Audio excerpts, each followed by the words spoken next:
Welcome to P Passionate W World, R Radio N Network, LLC, a multimedia company. Ann Arbor, Michigan, Boston, Massachusetts, Liverpool, England, Melrose, Florida, Los Angeles, California, Fullerton, California, Washington, D.C., Chicago, Illinois are one of the many broadcast homes of PWRN, a multimedia company. The world in your hands. And now, without further ado, let me present to you one of our many hosts and their programs. Hello there, it's Gina Gardiner here. I'm the author of Thriving Not Surviving, the 5 Secret Pathways to Happiness, Success and Fulfillment. I'm a motivational speaker and I'm the founder of the Thrive Tribe. And I'm joined, as usual, with coffee and conversations by Rachel Davidson, the author of The Point of Me, a great spiritual novel. We're going to talk today about anxiety, the art of managing anxiety. And during the show today, we're going to give you 10 top tips really to help you manage anxiety.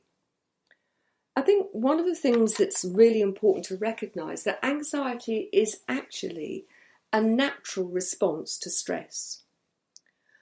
From the moment that we're born, our unconscious mind has one job, and that job is to keep us safe. The whole point of its role is survival. And if you see very tiny babies, when they're born, they're very twitchy, their arms shake and wave about.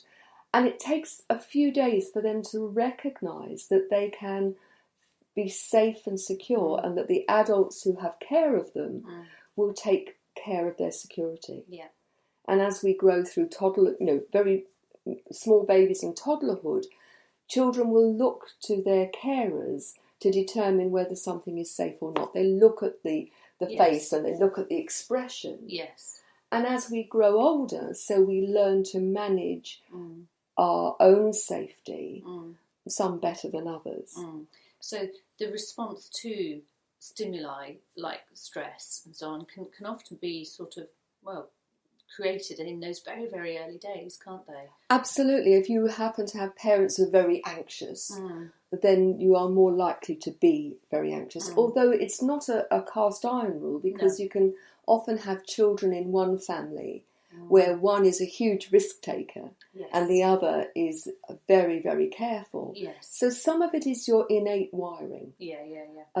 Some of it is about the environment in which you live. But of course, how you are initially doesn't have to be how you stay. But I think before we go into how you manage anxiety, one of the things that I think it's really important to understand what's going on. Yeah, but what use is anxiety to us? Well, we like to think that we are incredibly involved.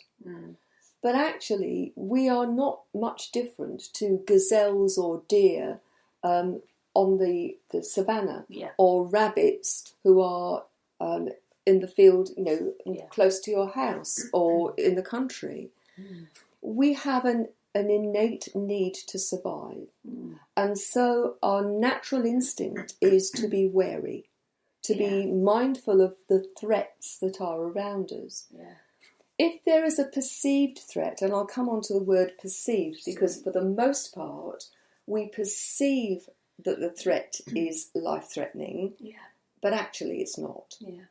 So when the body actually recognises a real or an imaginary threat, it goes into survival mode, the fright or flight syndrome. The body starts to release its most powerful hormones, adrenaline. If you think, if you watch a hospital programme, the heart stops, what do? They inject adrenaline. Hydrocortisone, cortisol. There are others, but they're the main 3. And they're designed to do a number of things. Immediately that sort of threat is felt, your adrenaline, cortisol and hydrocortisone are released. That increases your heart rate so that the blood starts to pump around your body in order for your muscles to be fed oxygen and glucose so that you can run out of danger. Yes. But it also takes away the blood supply. 60% of our blood supply is taken up with digestion. Right. And so in order to redirect that blood, our body's incredibly miraculous things. That blood flow, or a lot of that blood flow, is diverted in order to help us be able to run. Right. And if you watch nature programs, what you will see is animals usually defecate. Right. They empty their bowels because they're going to have less blood supply going to the bowels. Yes. So it's not surprising that when people are feeling anxious, what they feel are butterflies in their tummy. Yeah, yeah, yes. They often need to go to the toilet. Yeah.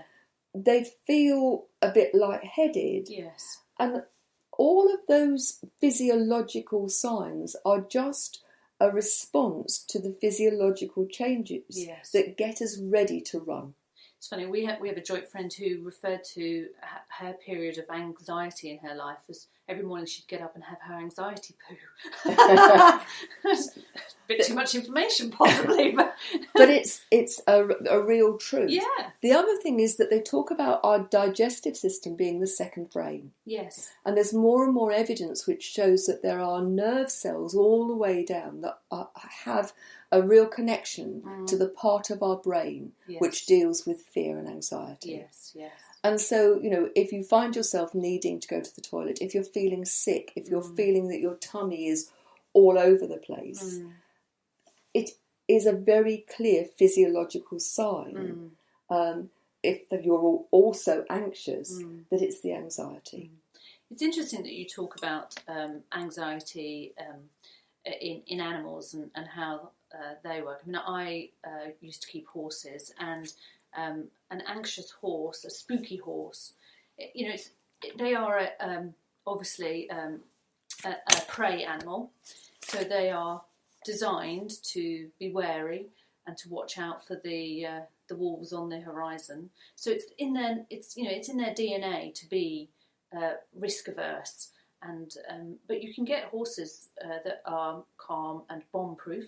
That's a phrase that gets used in the equine world to describe a horse that is chilled and... Well, look at police horses, for example, going into riots and all sorts of situations. Whereas other horses, really, really sort of constantly on their nerves, and frankly, really very dangerous. I mean, they're big animals anyway, and when they're sort of operating on that level of fear, and it's hard to then deal with that animal and being in close proximity to them, very dangerous to be around.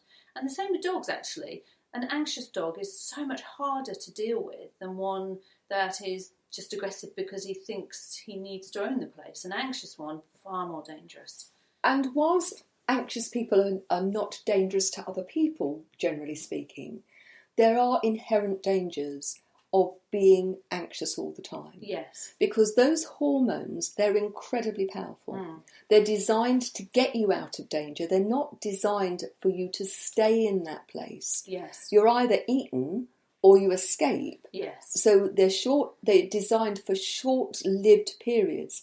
One of the problems of modern living is those hormones stay at low levels within our systems. Yeah. Because most people who suffer from anxiety, it's long term, and they become anxious about everything. And for me, one of the interesting things is that the very hormones that are designed to help you get out of trouble are actually a big part of the problem. So it's like becomes a self-fulfilling Absolutely. prophecy, doesn't it? Yeah. That you perceive some danger, whatever that trigger is.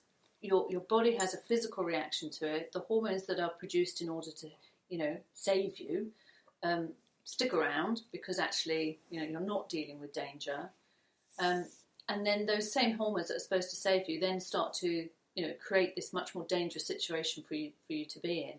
Well, because if you think about it, you have a situation where blood pressure is raised. You look at some of the common reasons for people dying early or actually being disabled Yes. High blood pressure is a classic one, Right. because not only do you have a higher danger of heart attack, but also stroke. Yeah. People having ulcers, creating too much acid in your tummy, that's another side effect of anxiety. Now, I am not saying that all heart attacks, all strokes and all ulcers are caused by anxiety. No. What I am saying is that if you live in an anxious state, a state of agitation, long term, yeah, it's going to have a detrimental effect on your health. yes, Because not only does it affect those things, but it also affects your immune system. That if you're consistently anxious, then your immune system becomes depressed. You're much more likely to be catching viruses, colds and so on. Yeah.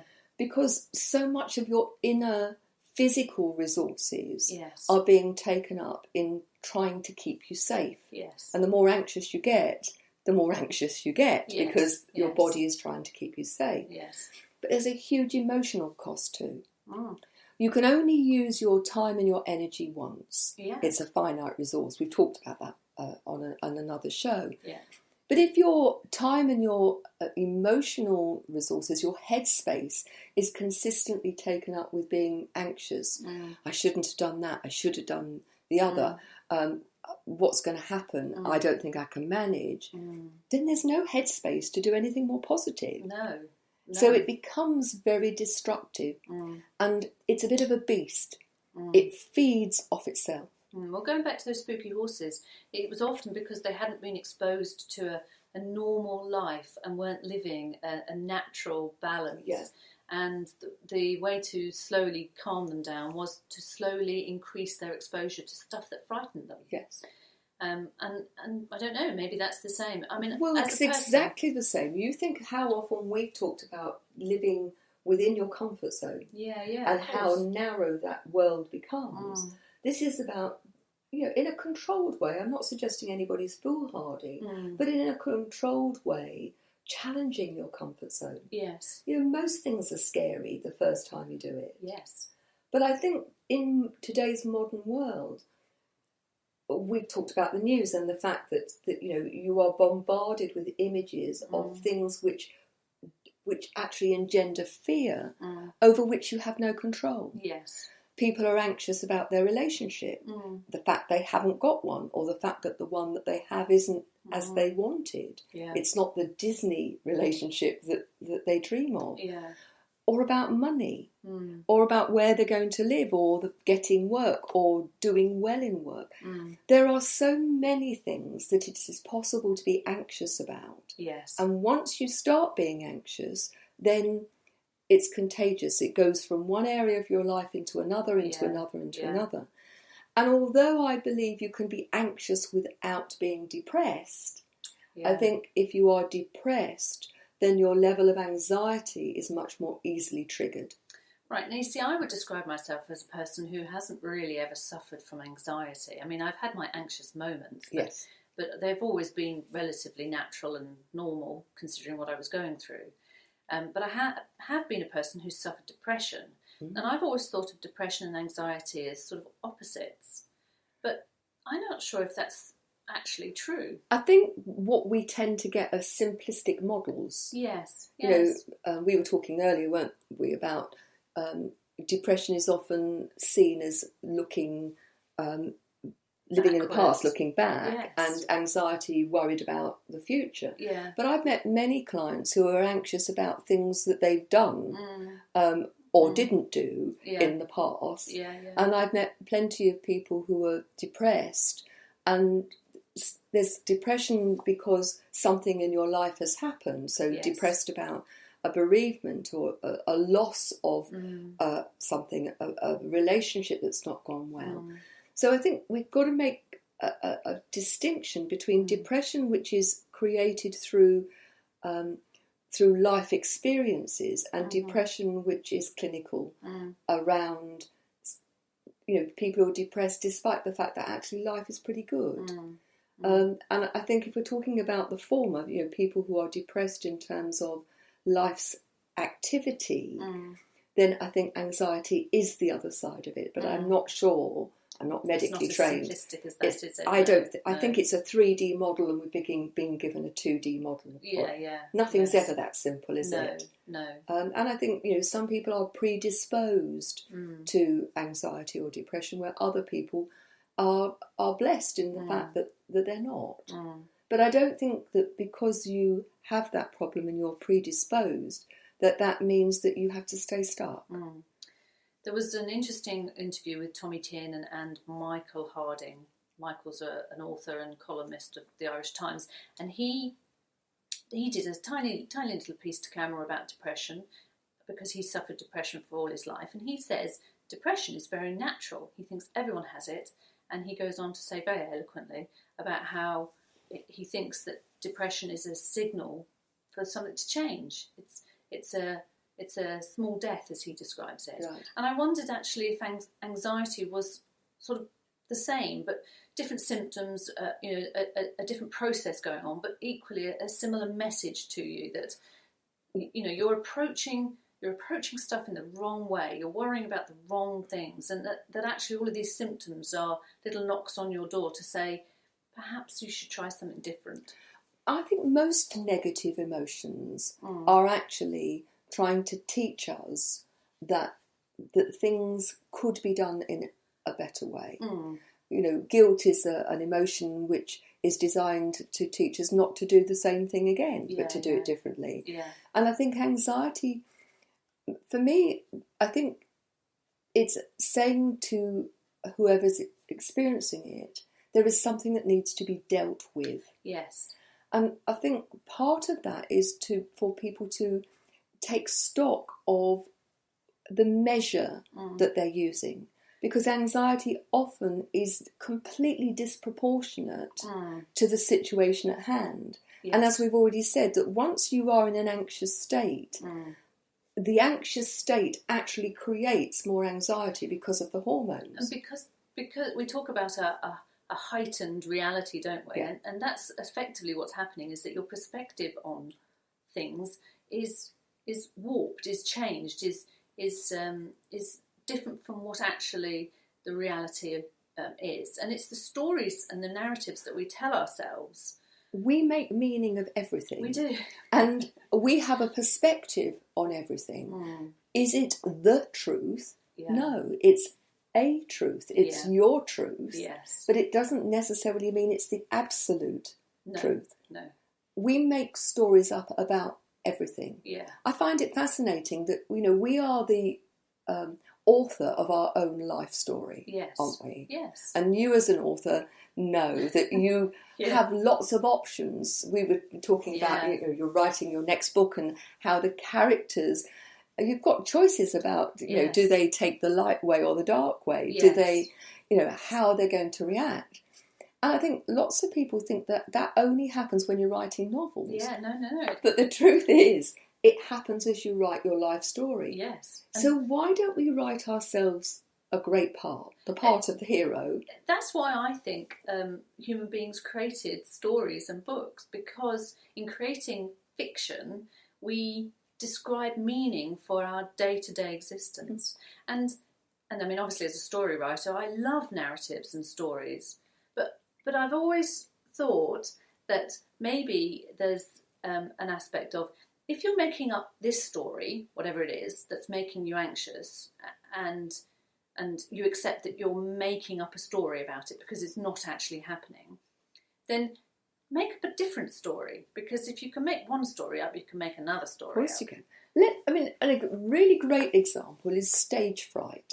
Yes. So, there are people who suffer from stage fright, whether they're professionals or they've got to give a presentation for work, for example. Yeah. And it's paralysing. Yes. And yet, it's exactly the same set of hormones and physiological responses that create the adrenaline rush, which gives you a great performance. Yes. So if you perceive it as, I'm feeling this because I'm ready to go and I'm going to give a great performance, or, oh no, I'm paralysed with fear. Yeah. It's the same situation. Yes. Different story. Different story. An empowering one or a completely paralysing one. Yes. I've heard that said about panic attacks, actually, that one of the ways to move yourself from a panic attack is to reframe the anxiety by saying, I'm not anxious, I'm excited. Yes. And to start thinking of it in those ways. So again, just a different story that your brain is telling yourself and therefore your body. And I think it's useful to unpick what's actually going on. I'd like to spend the rest of our time together perhaps sharing 10 strategies that clients have found really helpful. Yeah. Because it's all very well talking about it. But actually, what do you do in the moment, exactly? And I don't want people to leave the show today actually feeling more anxious. That's not wrong. No, that would be wrong. So these are strategies which you can use in isolation, or you can use a combination. Right. They're like all strategies. If you use them, they've got the capacity to work. If you don't use them, of course, they're going to make no difference at all. Won't. No. Okay. So, strategy number 1, acknowledge the feeling. Right. Trying to bury it and saying to yourself, it's not real, I'm not there. Yeah. Burying emotions tends to make them more powerful. Yeah. And they have a really nasty habit of popping up at the most inopportune moments. Yes. So acknowledge the fact that you're feeling anxious. Yes. Yes. And start to unpick which of that is reality and which of that is the meaning that you've made. And we'll come on to that in a bit more detail. But in the first instance, just acknowledging that you're anxious and that it's not a comfortable feeling. But the second strategy is to give yourself permission to deal with it differently. Okay, yeah. And I think giving yourself permission is perhaps a new concept for people. But we often wait for other people to tell us it's all right, rather than giving ourselves permission. Yes. And one very, very simple construct is to close your eyes, to take some deep breaths, to imagine there's a dial or a lever in front of you. Think about how much permission am I giving? And often it's, teens, lower 20s. And then imagine that dial or that lever goes up to 100, 100 being 100% permission. Yeah. Pull the lever or turn the dial to 100% and lock it in. Because you have absolute power and dominion over you. Yes. You're responsible for you, your physical self, your emotional and spiritual self. Yes. And if you give yourself permission, it makes a difference. Now, for those of you that are not unfamiliar with it, you may think, what are they on? But it does work. Yes. Then the third thing to do is to look at, is this a situation where I can affect change? Yeah. Is my anxiety due to, I've watched the news and I've seen the terrible things going on in the news, that I have a general anxiety that is created by things outside me? Yeah. Is it an anxiety about something which might happen? People who are going through change, for example, is people who are facing redundancy. Yeah. The levels of anxiety because of the uncertainty are enormous. Oh, I've lived that, yes. But often there's nothing you can do about it. No. So if it's a situation over which you have the power to change, then change it. If it's a situation where it's out of your control, the one thing you can do is choose to react to it differently. Yes. And the following strategies will help you do that. But I think making that differentiation between this is something I can control, this is something I can't control, because it gets like a huge bowl of spaghetti where you don't know where to start. Exactly, yes. And there is an element, actually, that you could look at the situation and think, maybe there's a possibility I could accept it. Yes. Not all the time, obviously. Well, it's so, you just have to leave it. It's so much determined by the circumstance, and we're giving, a catch-all. Yes. People will need to think of their own circumstances and utilise them in a way that works. The point is, you've always got that choice. Yes. You've always got that choice of those three options. So number 4 is actually create a scale from 1 to 10 of how big a problem is this? Yeah. Because often we have a perception that the problem is much bigger than it is. Yes. So 1 out of 10 is no threat. Yeah. 10 out of 10 is life-threatening. Yeah. Where is it on Yeah. that continuum? Yeah. And also, having calibrated where it is, what step could I take to actually bring that score down? What simple first step could I take? And having taken that first step, right, what now? What now? Rather than trying to deal with the thing as a whole. Yes.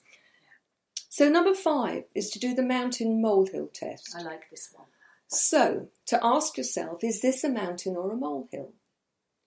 In a day's time, will it be a mountain or a molehill? Yeah. What about a week? Yeah.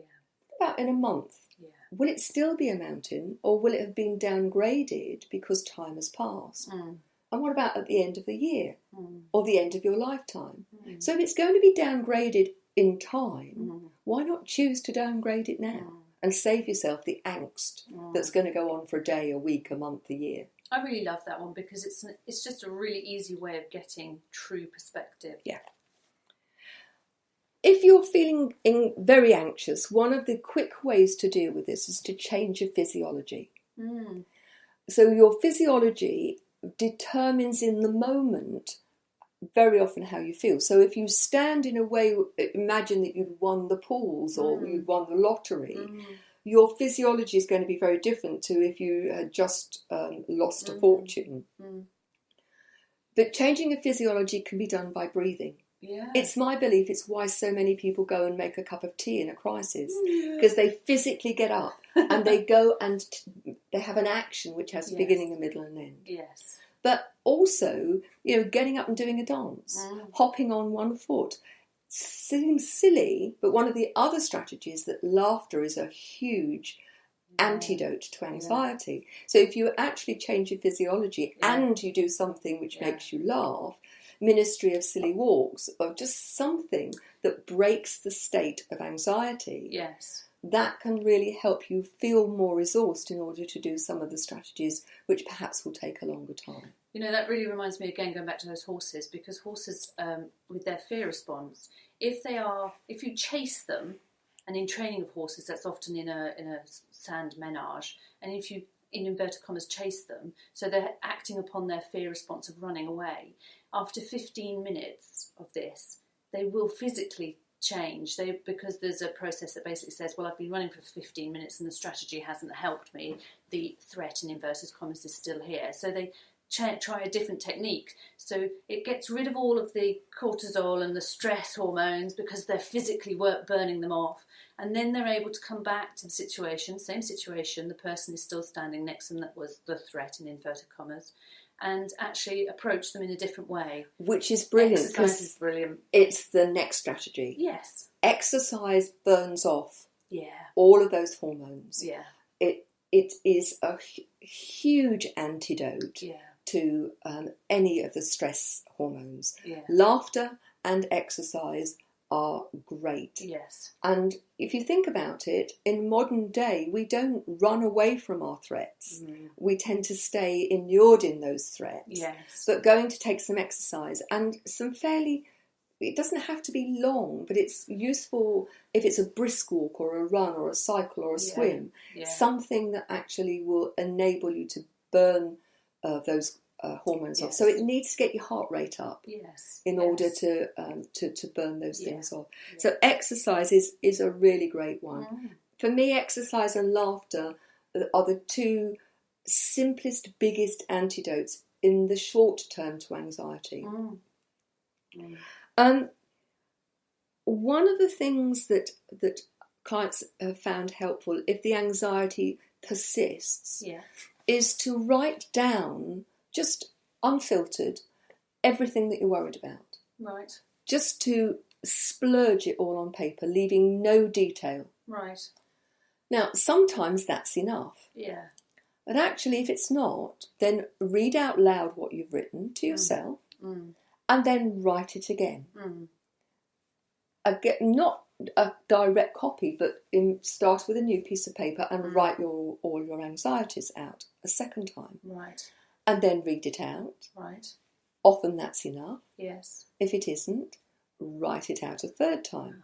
Yeah. What happens is the unconscious mind, to start with, quite enjoys the drama of it, but very quickly gets bored and starts to put things into a perspective. Yes. Another technique, which is based on writing, is to write all your fears and then to use a highlighter pen. Yeah.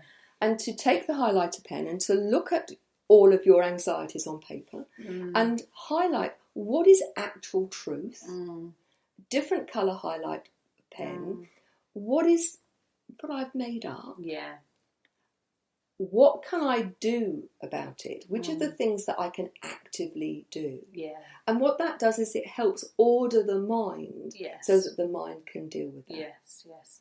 It's like a project manager doing a risk plan, you know, and working out probabilities of risk happening and impact if it does and all this. Yeah. And once you've got that sort of, you know, sketched out, then you sort of feel, well, you know, I sort of know what's coming, and I know I've got a plan. If it happens, I know what to do. And so it's like the brain can just say, well, I can relax, I can rest now. And my last tip before we leave people today is a mindfulness exercise which can really take you out of that anxiety in the moment. Because being in the moment is a great place to alleviate anxiety, because the past has gone, you can't do anything about it, and the next minute hasn't happened. Yeah. So if you sit with your feet on the floor, close your eyes, breathe deeply, and just allow yourself to be still. Initially, what can you hear? And tune into everything that you can hear.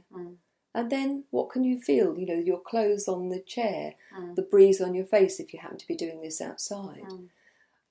What can you feel in your body? Where can you scan your body? What can you feel? Can you smell anything? Is there any taste in your mouth? And then finally, open your eyes and look at the textures and the colours and the perspective and so on. And just give yourself that. It takes 2 or 3 minutes, that's all. But it can just bring you back to a place where you can manage that sense of anxiety. Now, if your anxiety is ongoing and you're finding it difficult to manage, get some help. Yes. And if people want some help, you can contact me through the website, genuinely-you. But I would say if your anxiety is taking over and, you know, these simple strategies aren't working for you, get some help. Yeah. So that brings us to the end of the show. Thank you very much for joining us today. You can get Rachel's book, The Point of Me, from Amazon. You can get a free download of my book, Thriving, Not Surviving, The 5 Secret Pathways to Happiness, Success and Fulfillment, from the website, genuinely-you.com. So thanks again for joining us, and we look forward to being with you the next time. Bye now. Thank you for listening to Passionate World Radio Network, a multimedia company. You can listen to this program all over again at passionateworldradionetwork.com, facebook.com/PWRN, twitter.com/PWRN, googlepluss.com/PWRN. Distinguish yourself from the ordinary. And remember, please keep listening.